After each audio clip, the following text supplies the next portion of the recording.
Yeah, baby. DT14. Right there, right on the corner of the lip. Check that one out. What is going on, Lake Pro Tackle fam? Happy Tuesday. Hope you're having a wonderful day today. Do me a favor, check out the social media, Instagram and Facebook, y'all. We've got a bunch of really cool spring sales going on. We're also playing a couple games each week for you to win some more discounts off some really neat tackle. Last Friday, for a limited time, we put Berkeley Dimes on sale, and we play a game, so you have to watch the video. There's a discount code in it. I'll explain the game right here. So I've got a deck of cards, and the way this is going to work is if I draw a number here, let's call it a queen, whatever has the upper end of getting from a queen. So the queen's very high. The only thing that can beat it is a king or an ace. If I draw another card here, so your card's the queen, if I draw another card and it's under, let's say a 4, that's 10% off. If I do happen to draw a king, which has the lower odds, you're getting 20% off. If your card is an 8, and what was really cool in the last video that I did for the dimes, I actually drew an 8 for y'all, which is right in the middle, so there's no upper or lower. That's 30% off, and right there, I wasn't even looking, did it again. I'm a magician, check that out. An 8, so 8s are 30% off, and dimes, for a limited time, we're 30% off on the website with the code. We're going to be starting this series up again on the Instagram and Facebook as like a little weekly series. I'm probably going to post them on Fridays, and then it's going to last through the weekend, maybe through like Monday or Tuesday. So very limited time to hop on these sales. Again, you can win up to like 30% off. You know, obviously it's just a little cookie we give the followers on the Instagram and Facebook, but just want to let y'all know about that. But this video is truly about one of the things that I am very passionately speaking about to a lot of the followers here and people that are trying to get into different methods of fishing, you know, with treble hook baits. Now, I've hinted at this a couple different times throughout many different videos, especially when it comes to throwing jerk baits or anything with treble hooks for that matter. And really universally, the way I like to fish, which is very power finesse oriented when it comes to throwing similar techniques to a lot of people, but finessing them down and really focusing on getting the most action or sometimes the least action out of my baits. Especially in this video here, we're going to be talking about crankbaits, more specifically deep diving crankbaits and the hooks that I like to use on those right there. So if this is of any interest to you or you gain some knowledge from it, leave a like on the video. I greatly appreciate it. Comment down below, comments, questions, concerns, anything like that. But I've got some baits in front of me. I got my hooks that I like to use. We're going to talk about them. I also have a few rod options for y'all that are looking into getting deep cranking. It's been a very interesting springtime / summer transition, and these fish are sticking out really deep. Deeper than I have ever found them, and I'm catching them on ways that typically I don't catch them until later in the summer. But since they're already here, we're going to show you a little deep dive into how I've been catching a lot of fish lately. So kicking it off, you know, deep cranking is one of those techniques that scares a lot of people. You pick up a plug like this DT16, a DT20, a deep 6 from Megabass, maybe a 6XD, and you're like, oh my god, these things weigh an ounce and a half. And a lot of people are just thrown off by it. It's kind of like that swim bait mentality where you see like a 6 to 8 inch swim bait and you're like, golly, how do you even throw this? You know, I can't even imagine doing that all day. There's a lot of things that you can do, whether it's your rod, your reel, your line, to make your whole life a whole lot easier. And I'm telling y'all right now, when it comes to deep cranking, I used to hate it myself. I used to use the wrong equipment. I used to use the wrong line, wrong reels, wrong rods, wrong baits. And I have really dialed in this approach, again, that power finesse approach, to make it easy on myself, to make it very successful, very good landing ratio. I've literally only lost one fish, and it was entirely my fault. I could tell you exactly what I did wrong. I mean, I didn't even reel once. I didn't crank down on it. I didn't set the hook. This fish just took my bait. I was watching it on live scope and just came up and shook the bait. I wasn't even fighting it, and it came off. So that's the one fish that I actually lost. But really, more specifically in this video here, again, let's kind of go over what I'm using. So first off, my bread and butter, the thing that I use the most is going to be the Rapala DT16. This can range anywhere from 12 foot really, really effectively 12 foot, really out to around 16, 17. And it really depends on your line, your type of line, as well as really who makes your line. So I use a lot of the Shimano Mastiff right now, as well as the Seagar Abrazex. Both of these lines have a good amount of stretch, great for cranking. The Mastiff is super, super abrasion resistant, has awesome knot strength. Same thing with the Abrazex for me. And 12 pound is kind of my go-to here in Texas. We've got some gnarly brush piles, gnarly rebar, gnarly rock, and 12 pound is very, very comfortable for me. If you're fishing clearer water, especially you people out in California, Arizona, New Mexico, where you've got really, really clear water, I mean, definitely go down to something like a 10. I don't have confidence in it just where I'm at. I just scrape it up way too quickly, and I just can't do it. Now, if you're a braided line type of person, nothing against that. You just have to match your rod pairing to your reel a little bit more sound, a little more complete. You got to be a little bit more cognizant about how you're pairing those up. You know, kicking it off, I've always had issues with crankbaits right out of the box. You know, this DT16 comes with, I don't even know what hooks. They're just not great hooks. Big, they're like a size 2 or maybe something like a, yeah, it's probably a size 2. Really, really thick, standard round bends. And let me tell you, the fish I lost was totally my fault on stock hooks like this. Many things happen when you're going through. You know, setting the hook on a crankbait can be another big portion of why you're losing fish, or maybe not getting the hook all the way through them, which leads to not landing the fish. But nonetheless, you got to think about it this way: the crankbait's diving, and when you deflect off something, that fish is going to react and try to eat it. Now, with jerkbaits especially, this phenomenon happens where that fish gets 2 of the treble hooks. When you set the hook, one goes in, one kind of torques around and really doesn't actually get into the fish's mouth. So everything's hinging on one hook point. The best fish that come in and never come off are the ones absolutely glued, where they've got one hook in the corner of their mouth, one hook in the other corner of the mouth. They are coming in almost 100% of the time. I'm telling you, when you get those fish that just choke down your crankbait or even all the way down into the mouth, that's the way you want them to eat it. But when they are a little bit finicky, maybe you have a little bit of the wrong color, maybe your hooks are too big, and this is what I'm going to get at a little later in the video. When you have really big hooks and they're swinging around, you know, that crankbait is wobbling, those hooks are swinging, a lot of times the hook can go on the outside of the mouth, and that's not what you want. When it's on the outside, it gives that fish leverage to turn that bait around and spit it out, especially when they come up and jump. So what I've been doing lately is I've been using the BKK Spear 71s as well as the Hyperlatch 70 SSULs. Now these hooks here have a very deep bend, a very deep O'Shaughnessy style bend, an EWG style bend that really locks these fish on. No matter how much they rotate that bait, it really locks them in. And another cool thing with the BKK hooks is that they have the really, really slick coating, as well as they are ultra sharp and stay ultra sharp as well, which is one of the most important things. These stock hooks will dole out. Megabass stock hooks will dole out.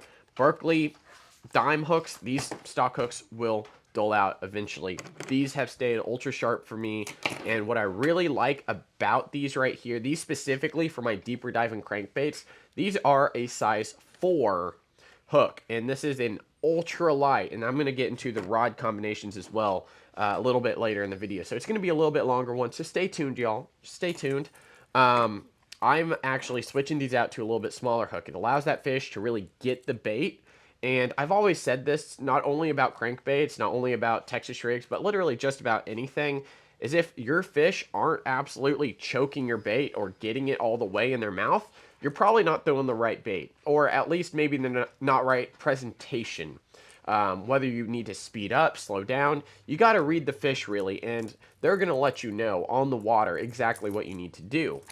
So right off the bat, changing my hooks to either the spears or the hyper latches, and I'm going to go a little bit smaller, and I encourage each of you to go a little bit smaller. The smaller hook is going to not allow that fish to shake it out, and a lot of the times, especially with the O'Shaughnessy bend, that bend is actually going to re-hook into them, very much like spear point hooks, which I am a huge fan of with that V-grip technology. That V-grip really drives that hook point back into the fish's mouth, which is really, really neat here.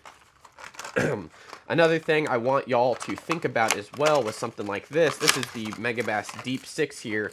The two crankbaits that I've chosen as my primaries, these are very unique in the fact when it comes to deep cranking, the longer your bait stays on the bottom, the more effective you're going to be, the more bites you're going to get. You're staying in the strike zone a lot longer.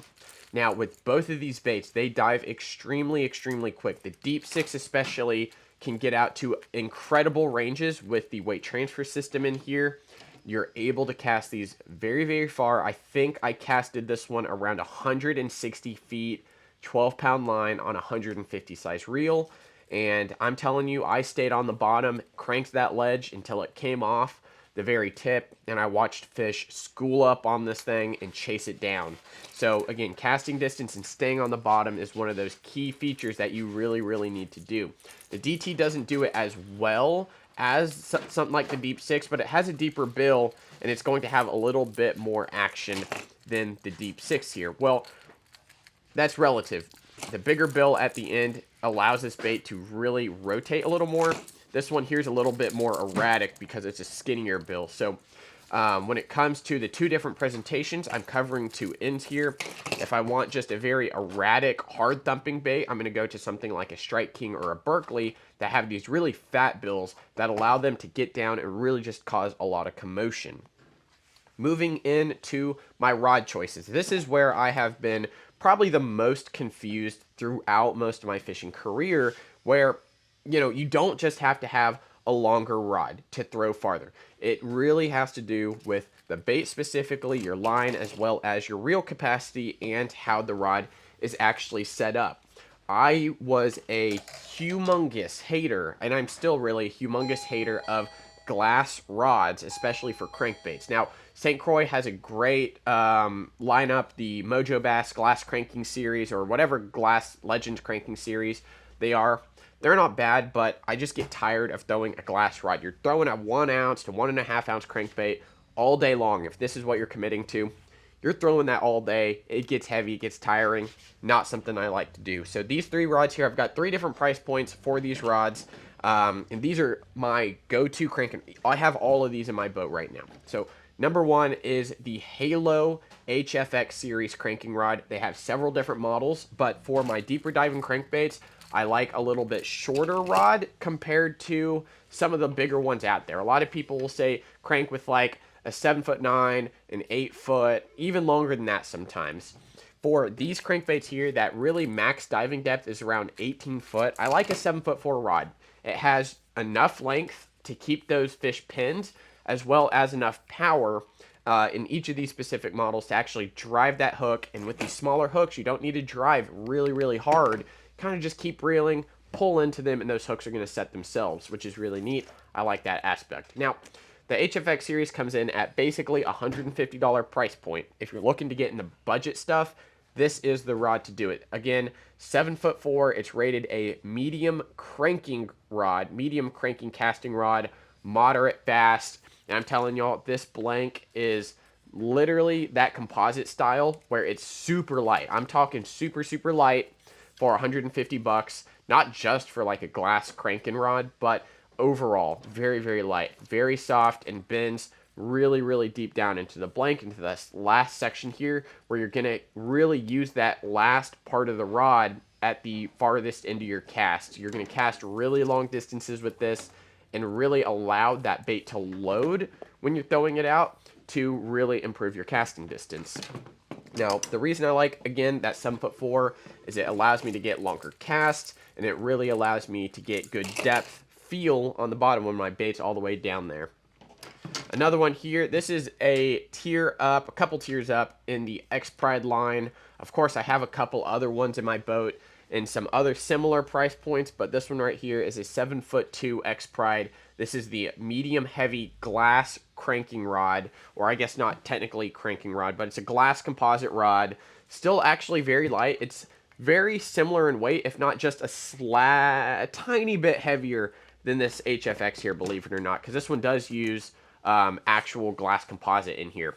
It's going to be a little bit heavier. So if I'm throwing something more similar to a XD crankbait or something like this DT that doesn't have a weight transfer system where I need a little bit of oomph to throw it out, this is going to be my go-to here. This X-Pride line has great sensitivity, amazing sensitivity, and when it comes to the technology in here, using the Spiral X, it really allows you to get the maximum casting distance because you're not twisting in the blank here. It's really snapping everything very straight up and down when you're casting. So really, again, great stuff coming out of X-Pride because of the monocoque handle, the cork, and you're going to be on the blank on the bottom here. Very similar to a lot of the rods. Even the HFX here has that direct opening onto the blank, which is really neat as well.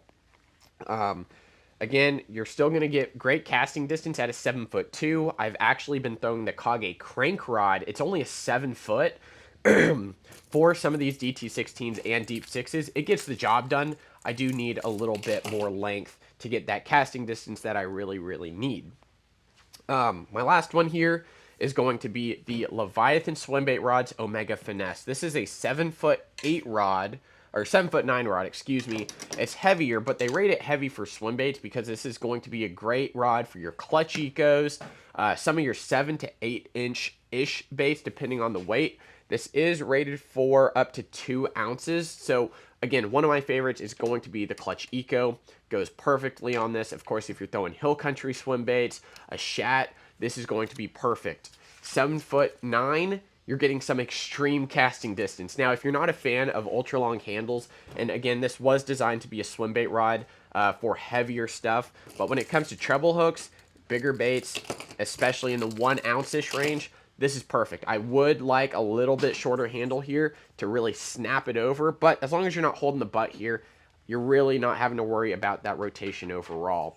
Tons of guides, very good casting distance, and that is going to be at the upper end here. I love this little carbon piece here that allows you to get some really good feel out of it.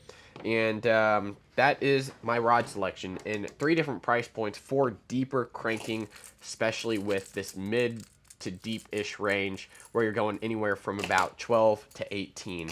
Now, when it comes to reels, I've already said this, 150 size is going to be my starting point with 12-pound line. You want to ensure your reel is all the way filled up near the top of the spool. It's going to greatly improve your casting distance. It's going to really hammer down and improve just overall effectiveness. So if you're rolling with like half a spool, trust me, you're missing out on an extra 50, maybe even 60 feet of casting distance.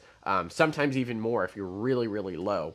And when it comes to braided line, you could probably get away with a 100 size reel with some smaller braid. I don't like to take the risk a lot of the times just because the smaller braid tends to win knot more, backlash more. Again, might be a skill issue on my part, but that is just kind of what I've noticed over the years. Now, guys, before I wrap this video up, these guys right here, the Spirit of Fishing mystery bags, are going up tomorrow, Wednesday the 14th at 10 o'clock. Tim's box and my box are hand-picked. $1,000 plus worth of tackle in here, as well as a very exclusive benefit for the 2 people that choose to purchase these. So, y'all, 10 o'clock, we're going to see who gets them.